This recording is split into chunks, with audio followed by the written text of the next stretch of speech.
The most merciful thing in the world, I think, is the inability of the human mind to correlate all its contents.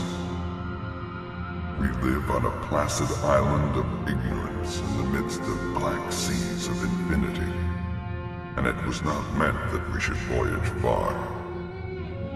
Theosophists have guessed at the awesome grandeur of the cosmic cycle wherein our world and human race form transient incidents. They have hinted at strange survivals in terms which would freeze the blood if not masked by bland optimism. But it is not from them that there came the single glimpse of forbidden eons which chills me when I think of it, and maddens me when I dream of it.